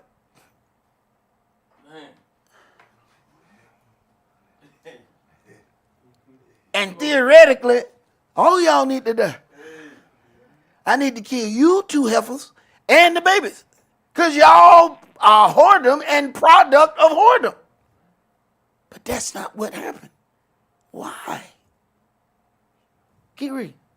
Wherefore I've delivered her into the hand of her lovers, into the hand of the Assyrians, upon whom she doted. These discovered her nakedness.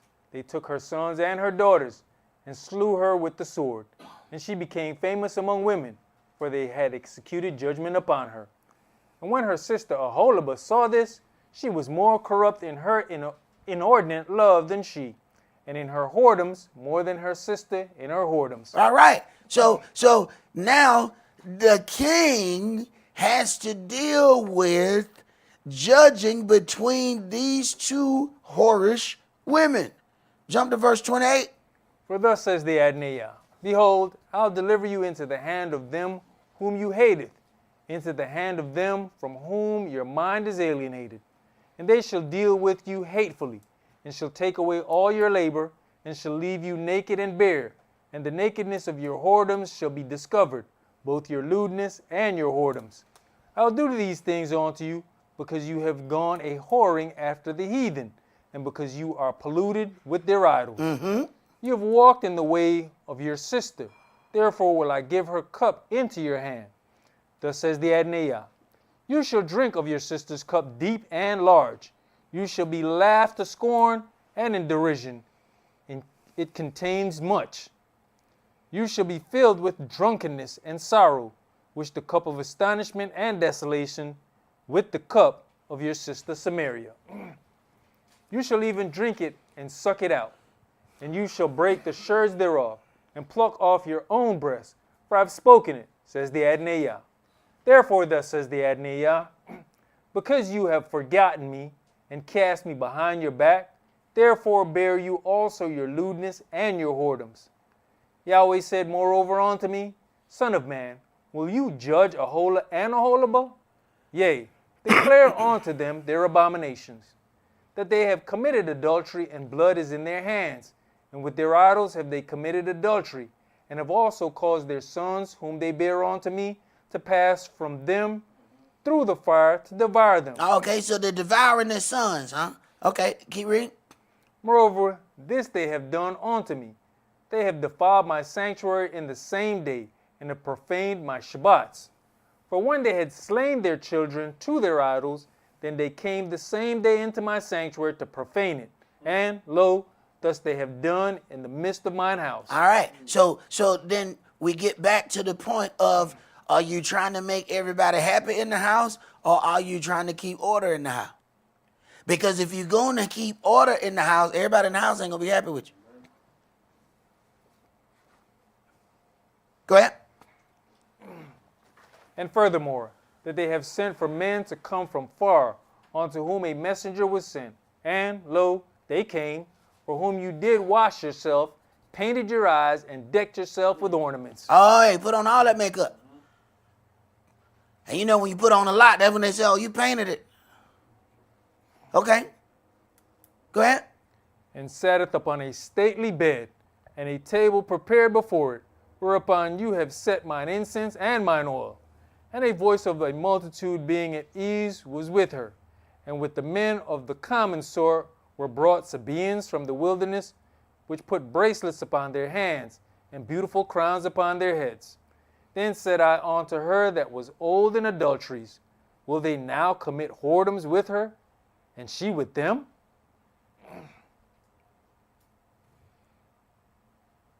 Did you finish that, bro? Yes, verse 43. All right. Let's go to, no, keep going to 49. 49? Yeah. Okay. Then said I unto her that was old in adulteries, will they now commit whoredoms with her, and she with them? Yet they went in unto her, as they go in unto a woman that plays the harlot. So went they in unto Aholah, and unto Aholibah, the lewd women. Uh-huh. And the righteous men, they shall judge them after the manner of adulteresses, and after the manner of women that shed blood, because they are adulteresses, and blood is in their hands. For thus says the Adonai Yah, I will bring up a company upon them, and will give them to be removed and spoiled. And the company shall stone them with stones, and dispatch them with their swords. They shall slay their sons and their daughters, and burn up their houses with fire. Thus will I cause lewdness to cease out of the land, that all women may be taught not to do after your lewdness. And they shall recompense your lewdness upon you, and they shall bear the sins of your idols, and you shall know that I am the Adonai Yah. All right. Now let's go to 1 Kings chapter 11. So what Yahweh gave Shlomo was a little bit more powerful than just those women, those harlots standing in front of him. And part of that he himself is going to have to deal with. 1 Kings 11, and let's I'll start with verses 1 through 18.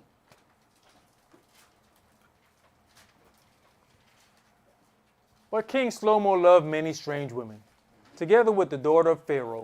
Wait a minute. Now he had to deal with these harlots, and he had to judge between these harlots. Now this is right after he gets this wisdom of Yahweh. Yahweh then presents a situation so that he can prove that he has given him this wisdom. And now, over time, here we go. Go ahead. Women of the Moabites, Ammonites, Edomites, Zidonians, and Hittites, of the nations concerning which Yahweh said unto the children of Israel, you shall not go into them, neither shall they come in unto you. For surely they will turn away your heart after their gods. Slow-mo clave on to these in love. And he had 700 wives, princesses, and 300 concubines, and his wives turned away his heart. For it came to pass, when Slow-mo was old, that his wives turned away his heart after other gods, and his heart was not perfect with Yahweh his Elohim, as was the heart of Dawid his father. For Slow-mo went after Ashtaroth, the goddess of the Zidonians, and after Milcom, the abomination of the Ammonites. And Slow-mo did evil in the sight of Yahweh, and went not fully after Yahweh, as did Dawid his father. Right. So he got so smart that he got stupid. See, it's the ones who think they the most intelligent that have the problem following. Oh, he was most intelligent. It said what? He was given understanding and wisdom that nobody else had. But right now, the dumbest dude is living better than him. Go ahead. Then did Slow-mo build a high place for Chemosh, the abomination of Moab, in the hill that is before Jerusalem, and for Molech, the abomination of the children of Ammon. And likewise did he for all his strange wives, which burnt incense and sacrificed unto their gods. Now, this should make you get to the point that when you go and say your prayers, that you be very specific. Yahweh, give me wisdom, but please keep me humble enough to never get out of line with you. See, the knowledge that we get should help you refine your prayer. Don't just go and give no blanket, Yahweh, give me this. All right. Here. And then that very thing start destroying you. Well, I mean, you didn't talk long enough. This is why I'm not one of them people who said, well, you know, I pray every hour on the hour. I pray 3 times a day. Oh, no. I need to meditate before I pray. I need to think about what the best way for me to say this right here. So I need to make sure I don't leave this out. No. When I say this, when I ask for this, I need to, hey, now this is what I want. This is what I want. Because I know how Yahweh done dealt with me in the past. And sometimes it be so confusing that he has given me exactly what I asked for, but I don't figure it out till right at the end. Oh.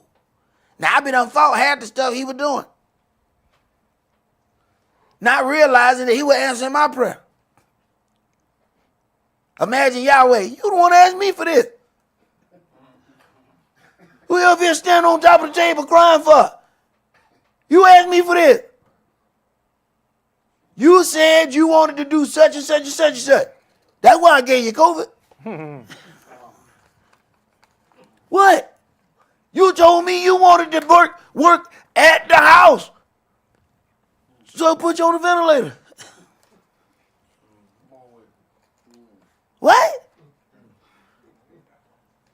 You said you didn't want to go out there in that field no more. So I made sure you had to learn how to walk again. What? Did what you asked for. You don't figure that out in the end. That everything you prayed for, that's what it is. But you got to live to make it to the end. Or you don't even figure out, this is what you asked for. What the hell are you crying for? You asked me for this. Go ahead, Bree. And Yahweh was angry with Slow-mo because his heart was turned from Yahweh Elohim of Israel, which had appeared unto him twice, pardon me, and had commanded him concerning this thing, that he should not go after other gods, but he kept not that which Yahweh commanded. Wherefore Yahweh said unto Slow-mo, forasmuch as this is done of you, and you have not kept my covenant and my statutes, which I have commanded you, I will surely rend the kingdom from you, and will give it to your servant. Notwithstanding, in your days I will not do it for Dawid, your father's sake, but I will rend it out of the hand of your son. Howbeit, I will not rend away all the kingdom, but will give one tribe to your son for Dawid, my servant's sake, and for Jerusalem's sake, which I have chosen. So Slow-mo has to stand and judge between the two harlots, take the baby and give it to another one. Now, Shlomo ends up being a harlot, and the kingdom is snatched from him and given to somebody else. Now, that's rather interesting. What kind of power did Yahweh actually give him? He was not only answering what was before him, but he was answering what would happen to him. Now, that's wisdom. Even when you don't even know you're doing it. Go ahead. And Yahweh stirred up an adversary unto Shlomo, Hadad the Edomite. He was of the king's seed in Edom. This is why you have to watch your own mouth and how hard you deliver something. What happened when he take your judgment that you have pronounced and put it on you?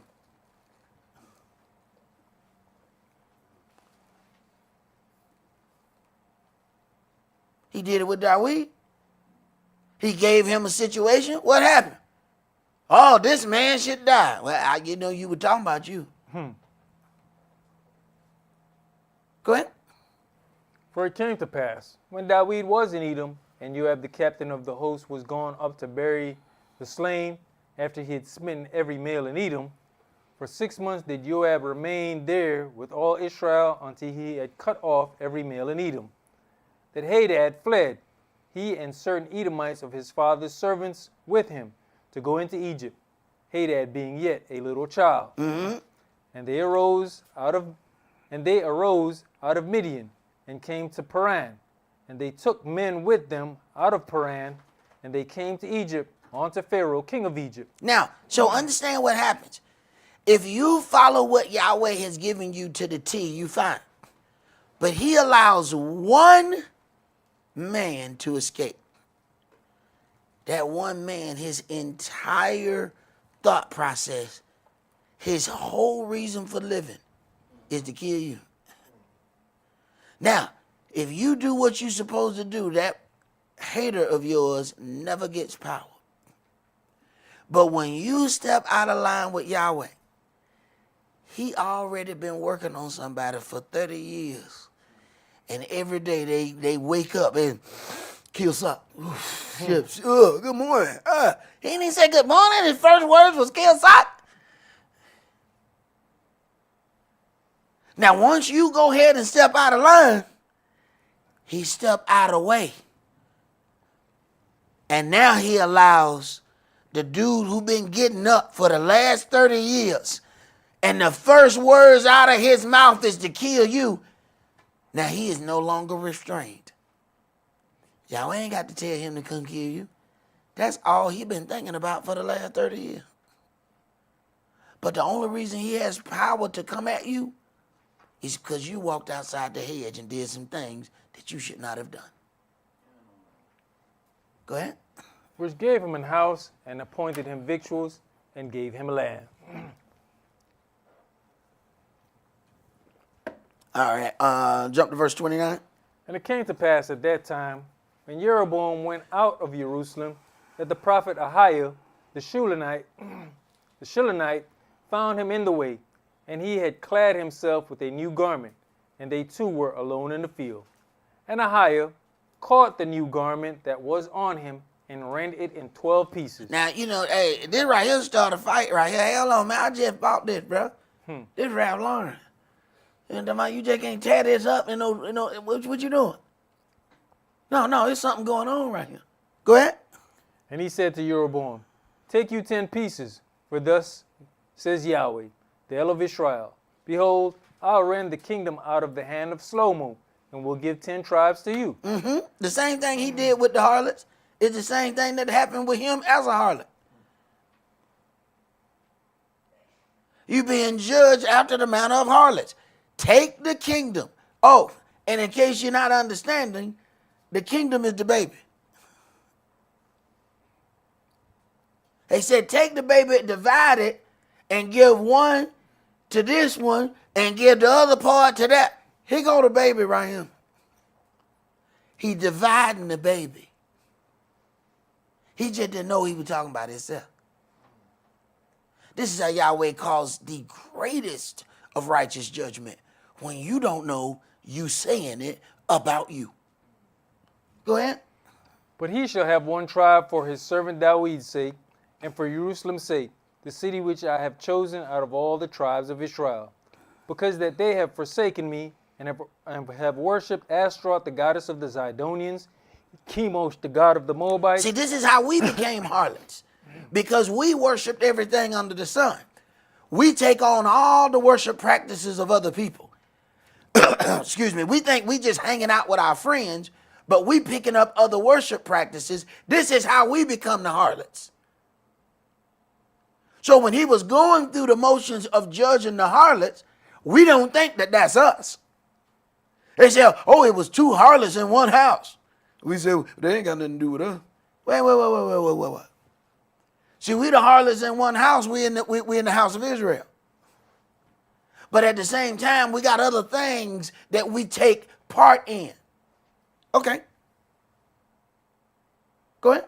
And Milcom, the god of the children of Ammon, and have not walked in my ways, to do that which is right in mine eyes, and to keep my statutes and my judgments, as did David his father. Howbeit, I'll not take the whole kingdom out of his hand, but I'll make him prince all the days of his life for David my servant's sake, whom I chose, because he kept my commandments and my statutes. But I'll take the kingdom out of his son's hand, and will give it unto you, even 10 tribes. And unto his son will I give 1 tribe, that David my servant may have a light always before me in Jerusalem, the city which I have chosen me to put my name there. Right. So I can't take the whole baby because of the covenant that was made with your father. So I got to leave you something. But I'm going to snatch it out your hand. Go ahead. And I'll take you, and you shall reign according to all that your soul desires, and shall be king over Israel. And it shall be, if you will hearken unto all that I command you, and will walk in my ways, and do that is right in my sight, to keep my statutes and my commandments, as did David my servant did, that I'll be with you, and build you a sure house, as I built for David, and will give Israel unto you. And I will for this afflict the seed of David, but not forever. Shlomo sought therefore to kill Jeroboam, and Jeroboam arose and fled into Egypt unto Shishak, king of Egypt, and was in Egypt until the death of Shlomo. And the rest of the acts of Shlomo, and all that he did, and his wisdom, are they not written in the book of the acts of Shlomo? And the time that Shlomo reigned in Jerusalem over all Israel was 40 years. And Shlomo slept with his fathers, and was buried in the city of David his father, and Rehoboam his son reigned in his stead. All right, so then the son had to deal with the actions that were committed by the father. But when you're dealing with lively stones that make up a house, then we're going to have to deal with some things that may have been presented before us. But let us hear the conclusion of this matter. Let's go to 1 Peter chapter 2.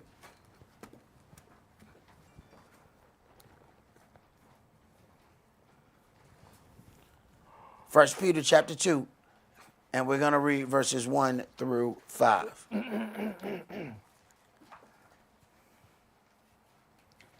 Wherefore, laying aside all malice, and all guile, and hypocrisies, and envies, and all evil speaking. Can we do that? That stuff easy to read. That was easy to read. You ain't have no problem saying none of those words.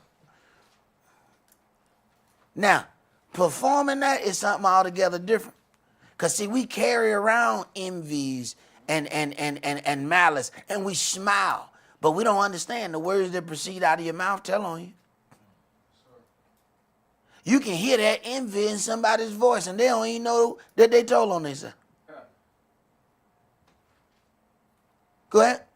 As newborn babes, desire the sincere milk of the word, that you may grow up thereby. If so be, you have tasted that the Adonai is gracious, to whom coming as unto a living stone, disallowed indeed of men, but chosen of Elohim and precious. Disallowed indeed of men, but chosen of Elohim. Now, if you are chosen of Elohim, how much work should you be doing to be approved of men? Because you know those two are opposite of one another, right? We want to be chosen of Elohim and accepted among men.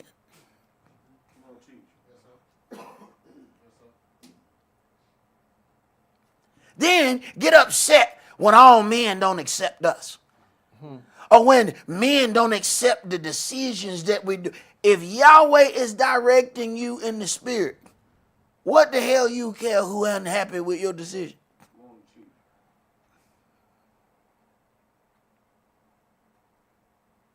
That means there's something in there that you still want to please man. So you happy with Yahweh's direction as long as man is happy with it. What happened when man upset? Now are you emboldened to go in a different direction than the one that Yahweh's sending you in? Go ahead, Pri.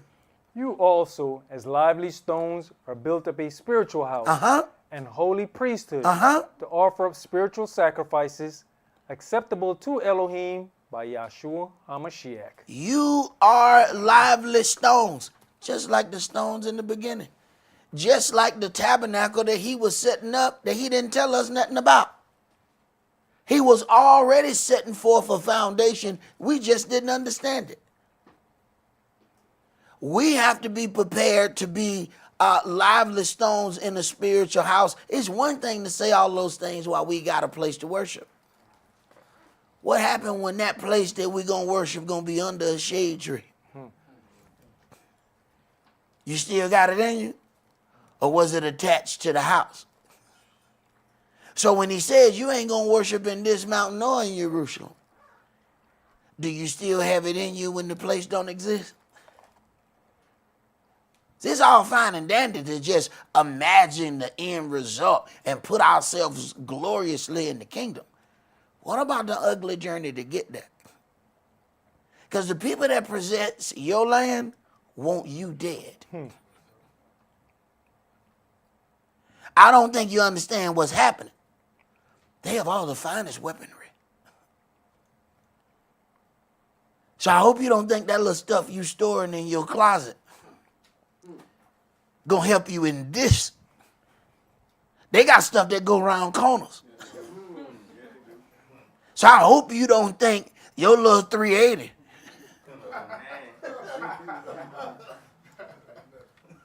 they out there going, you going, pow. I hope you don't think your little pow pow is going to do something for you in this. That little pow pow you got is just for you to keep your bread while we here. That's all that little pow pow supposed to do. That ain't what you supposed to be going to war with.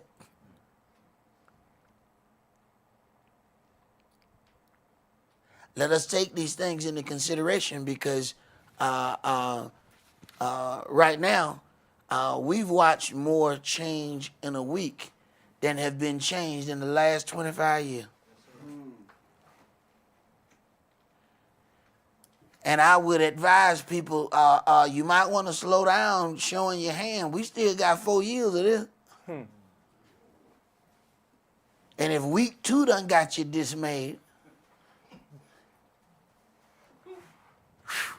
therapy about to be at an all-time high. But something has to happen for the priest to weep between the porch and the altar. That's all that we're going to do for today. Remember the Sabbath to keep it holy. Shabbat shalom. Shabbat shalom.